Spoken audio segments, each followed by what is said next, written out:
Hi.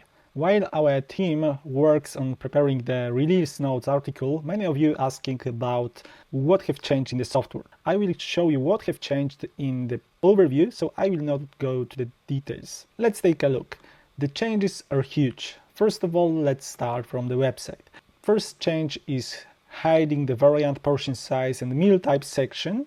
So if we have our offer here, and if I choose the first standard meal plan, at the very top you can choose the meal plan variant, and below is the portion size. Many times there is also the meal type, when the client can choose between the main meal, lunch, dinner, snack and so on. So this is the configuration, and right now you can go to a different kind of offer and you can hide the top side. So you can hide the variant selection, the portion size selection. You can even hide this one, the type of meals selection. So it can be really simple and really straightforward, and it's really flexible, so it can cover many different business models. We touched a little the second change, which is the types of meal changes and configuration. So as you can see, this is possible right now to choose the quantity of meal types. So I can add as many meal types as I want. Thanks of that, I can set the right meal plan for me. And what is really natural in many companies, you can build your offer when, for example, there is a fixed number of main meals and you can add different numbers of snacks, for example, which is up to you. As you can see, it is connected with the advanced validations, so we can add that some meals can be mandatory and I can't add more or less, but the others can be optional, and even I can set how much of them I can add maximum.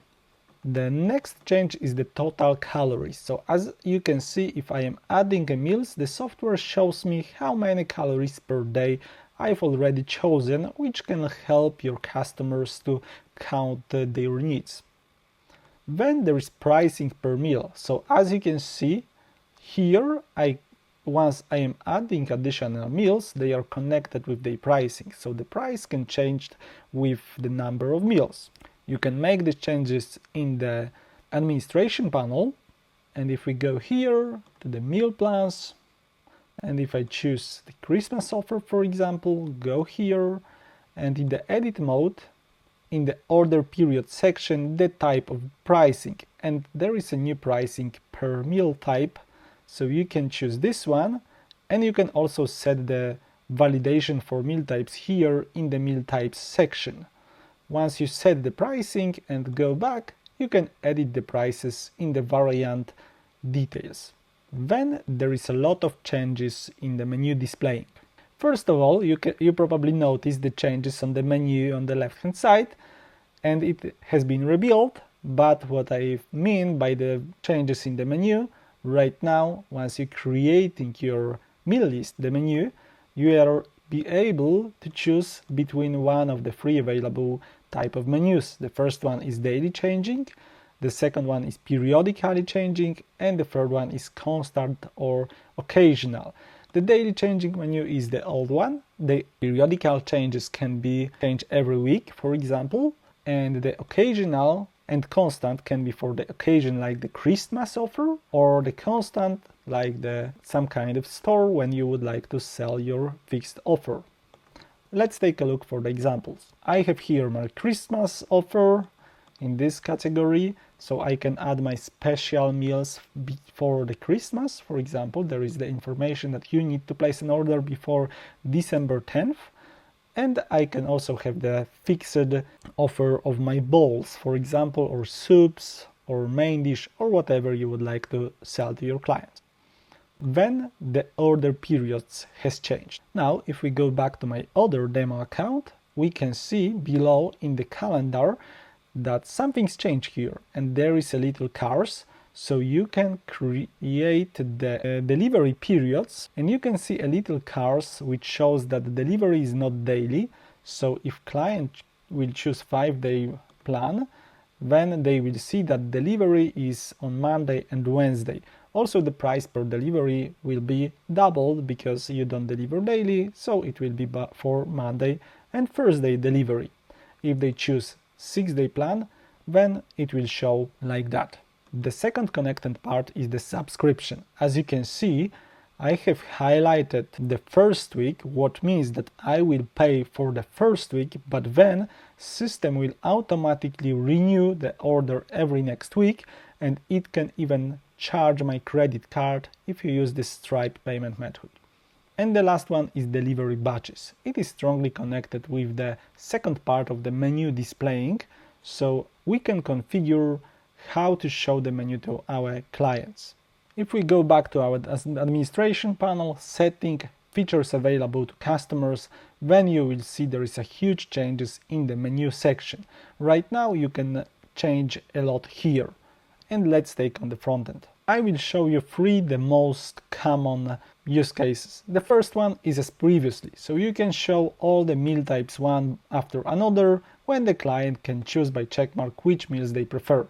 There is also the grid view, so you can show on the fine grid where the photos are bigger and it is more clear. The second option is especially useful if you have big menu. So we will show clients all our meal types on the stacks. The customer will see their chosen meal, and after clicking replace, they will see a little pop-up with available meals for choosing. Of course, it is available also in the grid mode or in the list mode. And last but not least is showing the meals with the little plus and minus icons. So if the client can choose more than one breakfast, dinner, lunch or whatever meal type, then we can show a little plus and minus buttons to allow them for the quick choosing how many meals, which kind they would like to order. And it is how we go back to our batches, and as you can see, we can show our deliveries as the day per day menu, or we can allow clients for choosing meals for each delivery separately. So that means the menu can be the same for the every second day. Let's go back to our back office. The new menu, fixed and periodical. I believe I spoiled this topic, and this means once you create your menu, you can choose between one of the 3 available menu options. Then we have the kitchen sections. So in settings, at the very bottom, you will find the list of kitchen sections.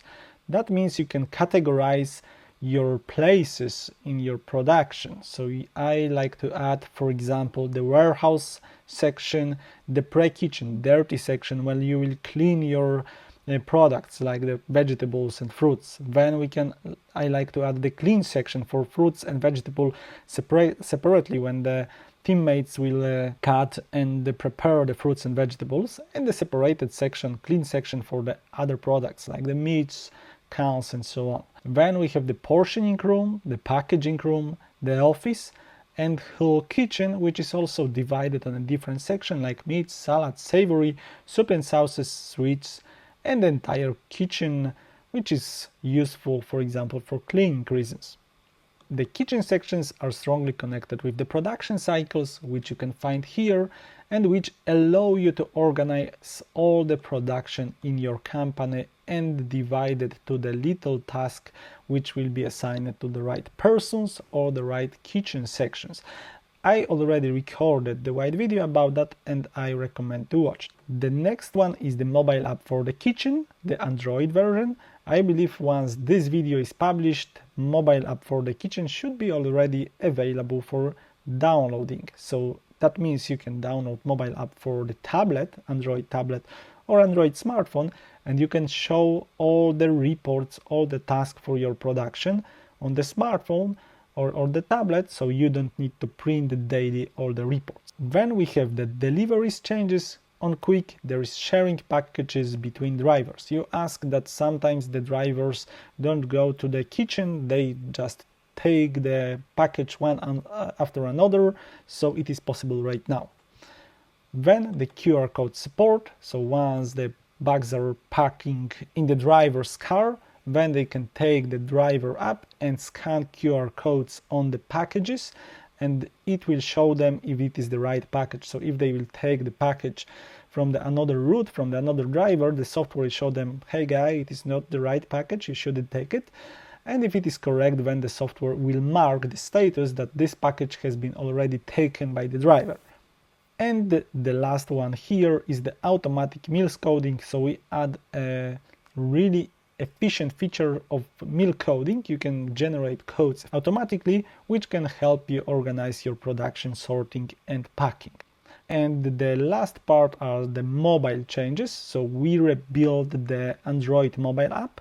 We changed the whole dashboard. So right now the main screen is the list of the meals. You can check the menu, so the most common screen in the website.